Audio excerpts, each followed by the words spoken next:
Good evening and salutations, my Days of Elias fans. Okay, so let's start off with Alex and whatever this chick's name is. And, um, this scene, I don't even know what to make of this scene. Okay, because you got Maggie that barges on in his room. I'm like, does anyone knock at this point in time? Like, does anyone even knock these days? Oh, just that you know, dinner is ready. You don't know what you was about to walk into. Of course, you saw him fooling around with someone. She was being hella awkward. He called her by the wrong name. And you know what her dumbass did? Here's my number. Call me.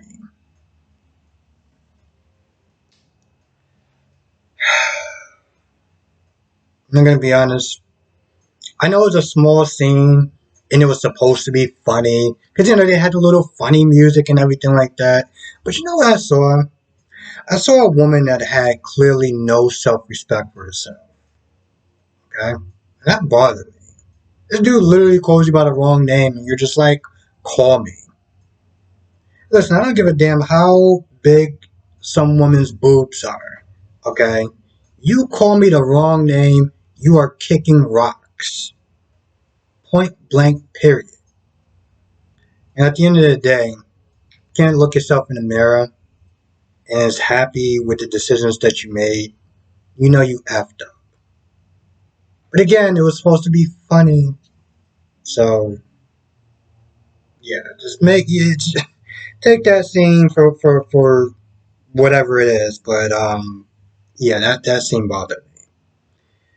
And then, you know, even Maggie was like, yo, I don't understand. You called about a wrong name and she gave you her phone number?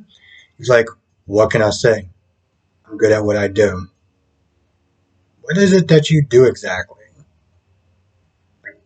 Seriously, what is it that you do so far? And, you know, when he goes downstairs and you have a talk with Victor, I'm still not entirely sure what his purpose is. I mean, he left Phoenix or whatever, and apparently he was the one that bought a company that Sonny let slip through his fingers. It's something that Victor was disappointed with. And, you know, it's not their question to him, hey, do you want to sit there and take over Sonny's job? He was like, no, no, no, I just want to sit there and help him. And so Victor has some sort of weird arrangement with him where he's supposed to be the fixer. You know, Sonny F's up and he's there to sit there and swoop in, and no one's the wiser. Otherwise, apparently, what he did, no one would trust him. I don't really understand how no one would trust him when he literally is going to give it back to Titan for the original price it was worth as opposed to him overbuying something. How would no one trust him? I'm not I'm not getting that. I'm really not getting that. I mean, don't get me wrong, I like the character so far, but at the same time I'm like, yeah, he's an improvement over Ben, but like I don't really get his deal. Maybe the whole scene with her and her just having zero self respect for herself just bothered me. I don't know.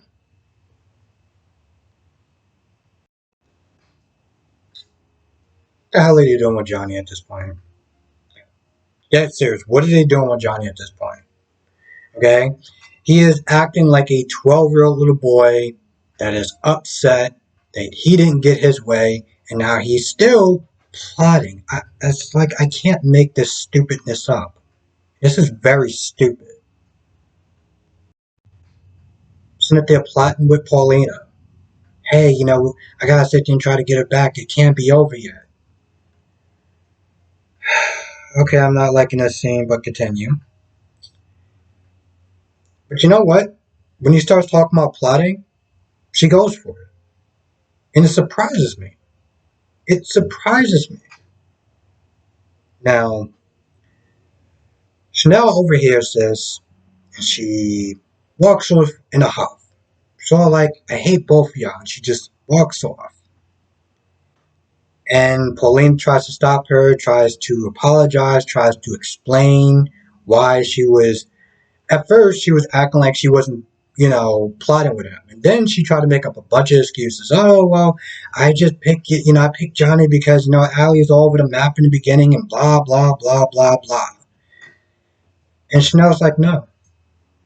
And you know what really bothered me? When she came out her mouth and she was like, it's already hard enough for people that look like us, for people with our skin color. And I was like, oh God, no, please tell me we're not, okay, all right. Don't get me wrong. This is a conversation that needed to be had for so many reasons. Okay, her whole BS excuse of love is love. Oh, I'm not backwards thinking, I'm forwards thinking, and yada yada yada. My ass. Okay. I don't know if it's. I don't want to sit there and say that she's homophobic because I don't think that she is. And she said love is love. But when it came down to her daughter, it made me wonder. And what it really came down to, because I don't even know if that's even the case. What it came down to is, she wanted her to be with a boy because it's what she wanted. She wanted her to have the picket white fence and all the children because what she wanted. So yeah, I take back my statement as far as, her being homophobic, but this just came down to her just being selfish. Selfish as hell. But the conversation was important because at the end of the day, Chanel set her straight. She was all like, yeah, I'm on your side, and they hugged and everything like that.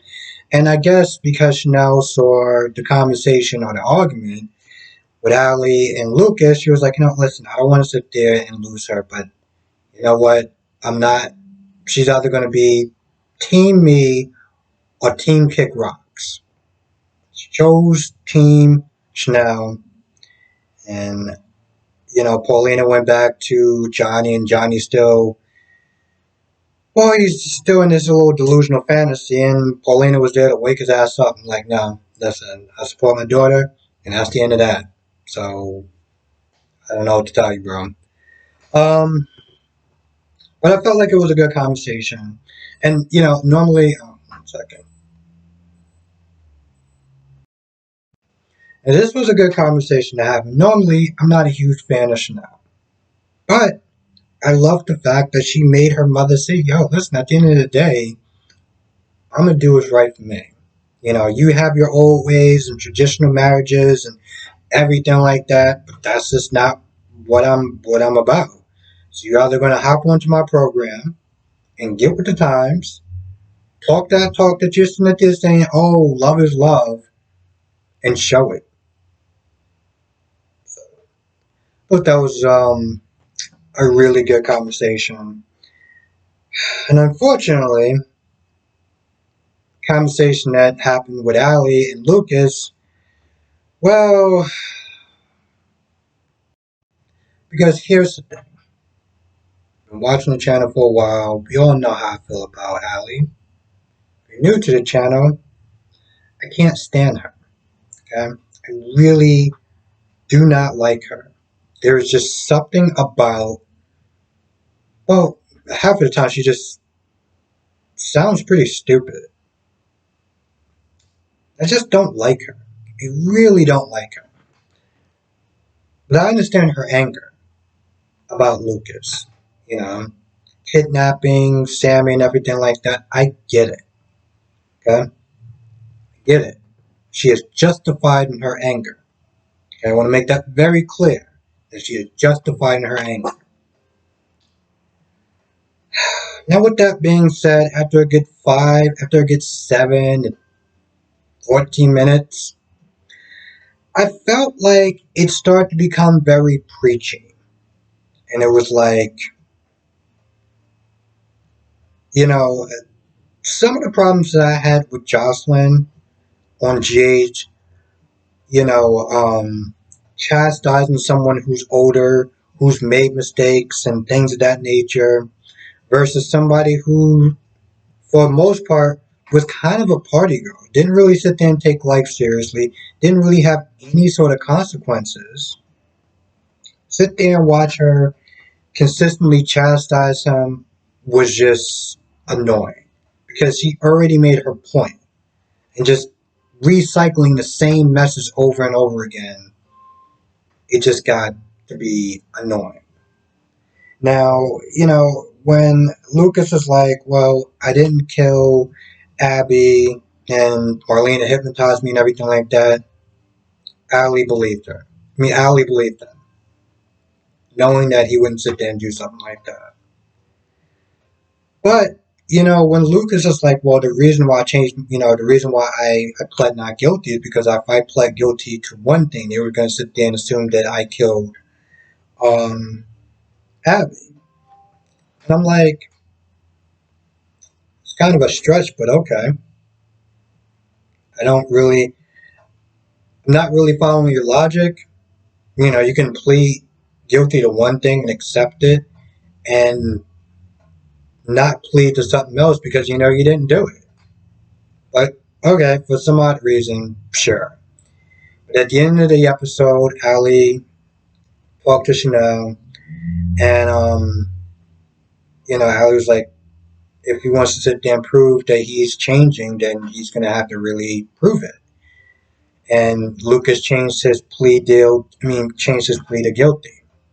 And the one thing that really annoyed me about those two, and which is why every time that they're on screen, my eyes roll. I tend to look at my phone. I just cannot express how much I do not like those two. Okay? Because while she was all in bliss and happiness and everything and asking a bunch of stupid ass questions, did you really choose me?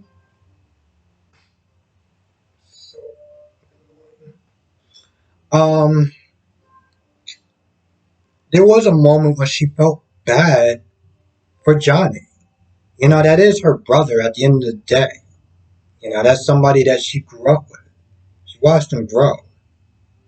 They had their arguments, but at the end of the day, they always had each other's back. And she felt kind of bad about it. That he was sad and everything like that. You know what Chanel's dumbass say? Are you going to sit there and let it ruin our night?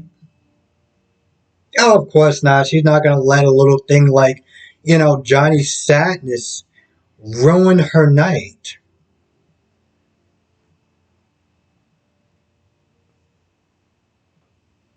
You know what? I can't even sit there.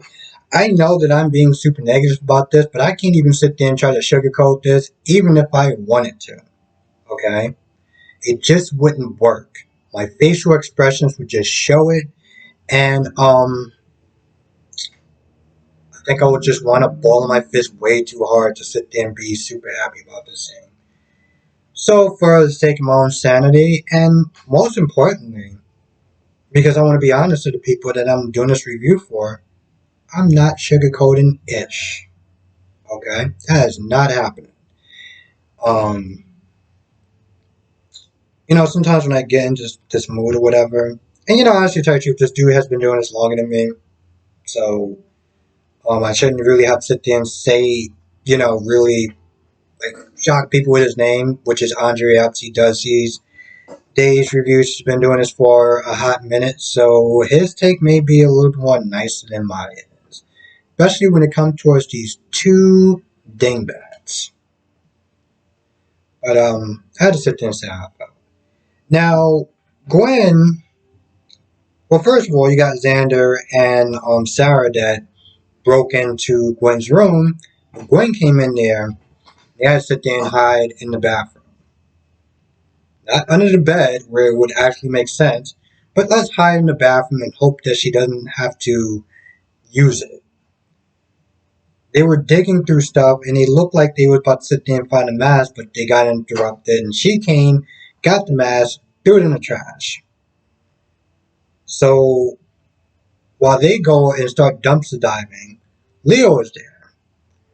Oh boy, am I seeing that character, am I seeing that actor a lot this week. Anyway, Leo's like, hey, look what I found when he came back to Gwen's place. First, he came there with some food and everything. And Gwen was all kind of bummed and a little pissy or whatever. Like, oh, I just want to be alone. And he came in with food. Like, boo, I don't really. What do you plan on eating tonight? You just gonna drink that bottle of gin or whatever under the bed? You just okay. Cool. But he also came there with the mask and he was like, hey, listen, I saw you dump that mask in the trash. A lot of stuff ain't adding up. You want to sit there and talk? You want to share something with the classroom, sweetheart? I'm waiting. I mean, we are friends, right? But of course, Gwen will look out for number one, which is Gwen. So she gives him nothing. They dumpster dive, do this whole stuff. They can't find it. At first, Xander's like, we should go to the cops. Sarah's like, what? We don't have anything. And worse, we'll tip her off. No. We gotta sit there and make sure we catch her by surprise. It's the only way this thing's gonna work. It's a good thing that you got your girlfriend thinking for you, man. It's a real good thing because, well, somebody gotta sit there and be the brains in that relationship. So that makes sense. So yeah, he's about to leave with the mask. She's like, no, I'll take it. So now she's once again holding the mask. I'm just like, bro, I'm like, sweetheart, you do realize you could just try to throw it away somewhere else, right? Just make sure that you check your six and everything. You're good. You can just be done with that mask. But knowing her, she's now going to sit there and keep it. It's just so amazing that um, Leo just happened to be able to find, just I guess creeping around the dumpsters or the alleys or wherever he was, and just happened to see Gwen right at that moment when she was about to throw out that mask. Very fortuitous. I want to make sure I didn't mess up that word. Yeah, I just sit there and say Lucas changed the plea deal. I feel like that's about it. But I gotta sit there and say that this was a good episode. This was a good episode. Yeah, that's